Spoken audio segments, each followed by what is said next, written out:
교육진단 시간입니다. 완연한 가을입니다. 이 좋은 계절에 알찬 결실 거두시고 행복하시기를 빕니다. 오늘은 부모 자녀가 행복해지기 위해서는 어떻게 노력해야 하는가에 대해 얘기해보는 시간 갖도록 하겠습니다. 오늘도 윤일은 교육문화연구소 대표 윤일은 선생님 전화로 모셨습니다. 윤 선생님 안녕하십니까? 예, 안녕하십니까. 자, 우리 사회는 교육 문제를 다루면서 행복해야 한다는 점은 크게 강조하지 않는 것 같습니다. 자녀 교육에서도 행복은 매우 중요한 문제일 텐데요. 행복해야 교육적인 성과도 있을 텐데 이 점에 대해 좀 먼저 말씀을 해주시겠습니까? 예, 방금 말씀하신 대로 기쁘고 즐겁고 행복해야 학업의 생산성도 높아집니다. 우리는 지금까지 이 문제에 대해서 굉장히 좀 인색했죠. 아이가 즐겁고 행복하면 뭔가 잘못된 것 같은 그런 생각을 많이 가졌습니다. 이게 힘겨운 시절을 거쳐온 부모님들의 어떤 사고방식과도 상당히 밀접한 관계가 있습니다. 옛날 농경사회, 특히 산업사회까지만 해도 아이들이 시골에서 뭘 먹고 싶으니 좀 해달라고 하면은 엄마들이 자주 하는 이야기가 있습니다. 먹고 싶은 것 다 먹고 어떻게 돈 모아서 논과 밭을 사느냐, 그런 이야기를 하는데, 이렇게 알뜰하게 온갖 고생을 하면서 논도 사고 밭도 삽니다. 그래서 이제 이 정도면 됐다 싶어서 긴장을 풀 쯤에는 이 병이 들어서 죽게 되는 경우가 많죠. 그래서 이 삶의 과정 자체를 고행하듯이 일이나 공부나 그렇게 하지 말고 그 과정도 그때그때 즐길 수 있는 그런 생활의 지혜를 이제 우리가 터득하고 실천해야 될 것 같습니다. 그래서 자녀 양육에서 이제는 아이들이 하루 일과를 마치고 집에 들어오면은 공부 많이 했느냐, 뭐 진도 어디까지 나갔느냐 이렇게 묻지 말고 오늘 하루가 즐겁고 행복했느냐 이렇게 물어야 한다고 생각합니다.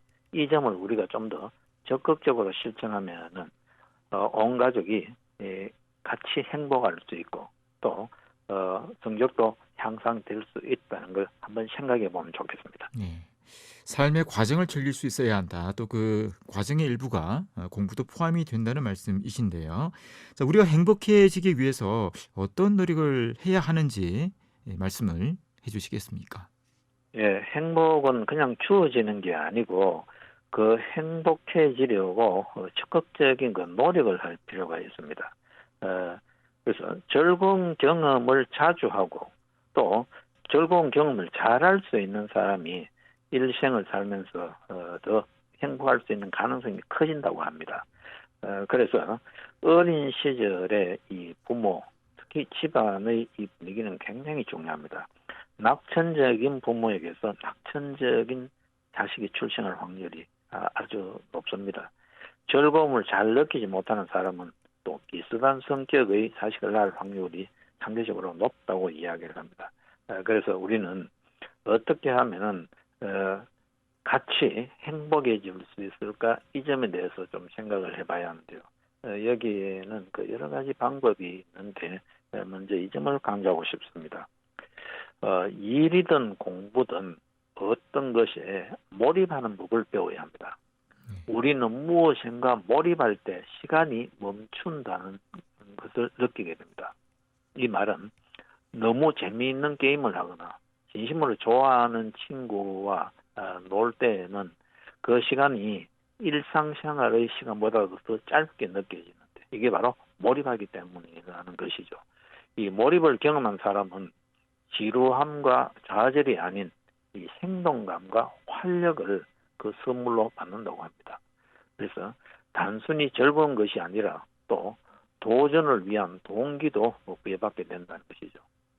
삶을 더 좋은 방향으로 나아갈 수 있다는 말입니다. 그래서 이 몰입이로는 칙센터 미아이 교수 같은 분들이 아주 강조하는 그런 어떤 덕목입니다.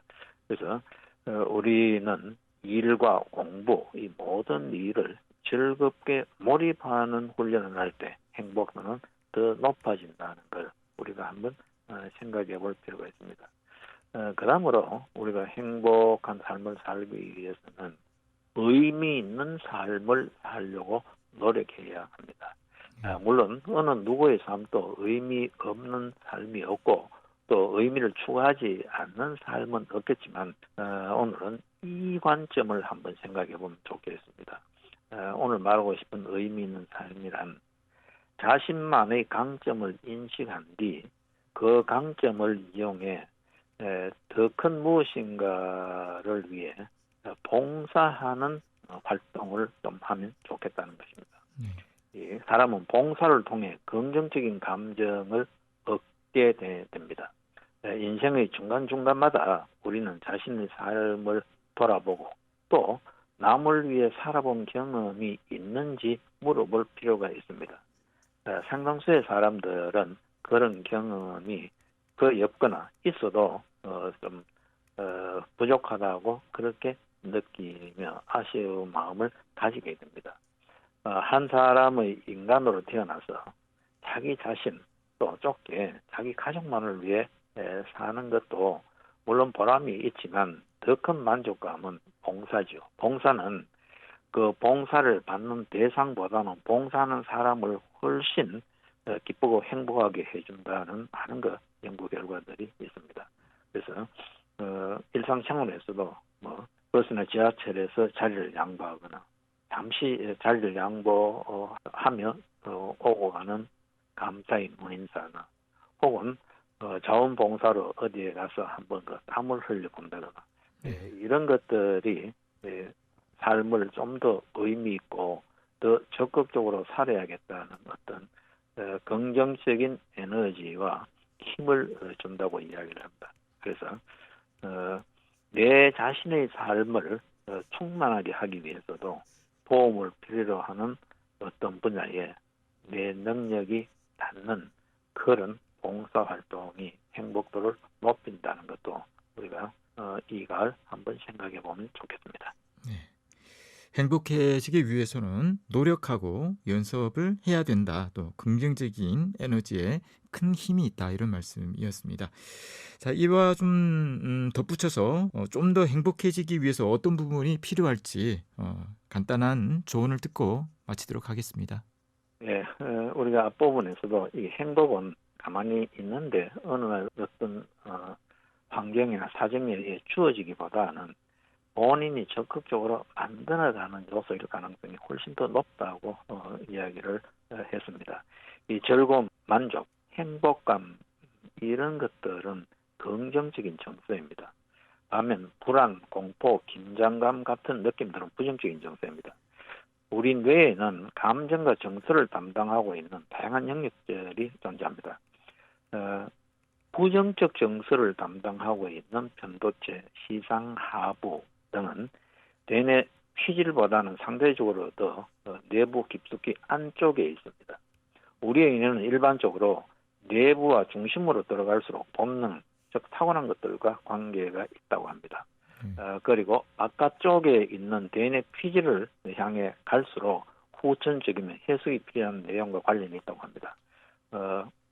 100% 완전히 정확하지는 않겠지만 일반적으로 부정적인 정서를 담당하는 뇌 구조물들은 안쪽에, 뇌 안쪽 깊숙한 곳에 긍정적인 정서를 담당하는 뇌 구조물들은 상대적으로 바깥쪽에 분포하고 있다고 합니다. 이는 무엇을 의미하는 것인가를 생각해 볼 필요가 있습니다. 긍정적인 무엇인가를 느끼기 위해서는 우리는 후천적인 노력을 해야 한다. 다시 말하면 공포나 불안은 우리가 크게 노력하지 않아도 쉽게 경험할 수 있는 이른바 주어지는 것이지만 행복과 기쁨은 우리가 그 느낌들을 향해 많은 노력을 해야만 가지는 것이라는 겁니다. 그래서 우리는 타인과 나를 행복하게 하기 위해서는 좀 더 적극적으로 찾아서 노력하고 실천하는 이런 생활을 할 필요가 있습니다. 그래서 이 가을 우리 부모 자녀가 함께 온 가족이 서로 행복하고 즐거운 일을 찾아서 실천하고 또 많은 긍정적인 힘을 얻으면 좋겠습니다. 네, 오늘 말씀 대단히 감사합니다. 네, 윤일현 교육문화연구소 대표 윤일현 선생님이었습니다.